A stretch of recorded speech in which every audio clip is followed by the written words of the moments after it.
Police station లో ప్రాణాలు వదిలేస్తాను. మా ఇంటి మీద మళ్ళీ నిన్న రాత్రి నలుగురు ఆడవాళ్ళు వచ్చారు. ప్రతిసారి నేను 100కి ఫోన్ చేసి సహాయం అడగాల్సి వస్తుంది. శేఖర్ భాష అండ్ రాజ్ తరుణ్ ఇద్దరు కలిసి నా మీద ఇంత దాడికి చేస్తున్నారు. ఇంత కోర్టులో ఉన్న కేసుని మళ్ళీ నా మీద దాడికి ఎందుకు పాల్పడుతున్నారు? ఒక్కొక్క నిమిషం కూడా ప్రాణభయంతో బతకాల్సి వస్తుంది. ఇదే నార్సింగ్ పోలీస్ స్టేషన్ లో గంట సేపు వెయిట్ చేస్తాను. నేను నిన్న కంప్లైంట్ చేశాను, అక్నాలెడ్జ్మెంట్ ఇచ్చారు, ఇప్పటి వరకు చర్యలు తీసుకోలేదు. ఇంకా నా ప్రాణం పోయాక తీసుకుంటారా? ఇప్పుడు నాకు వీళ్ళు రెస్పాండ్ ఇవ్వకపోతే నేను సిపి గారిని వెళ్ళి కలుస్తాను. దయచేసి మీరు రావాలి.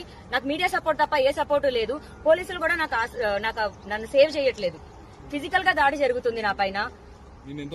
నిన్న నలుగురు వచ్చారండి. నలుగురు వచ్చి మా ఇంట్లోకి రావడానికి ప్రయత్నించారు. మా డాడీ ఒక ఉమెన్ ని బలవంతంగా బయటికి పంపించడం జరిగింది. ఇప్పుడు ధర్నా చేస్తారా? ఇక ధర్నా, నా ప్రాణాలు ఇక్కడే వదిలేస్తానండి. ఇంకా వాళ్ళెవరో చంపే బదులు ఎలాగో చంపుతారు.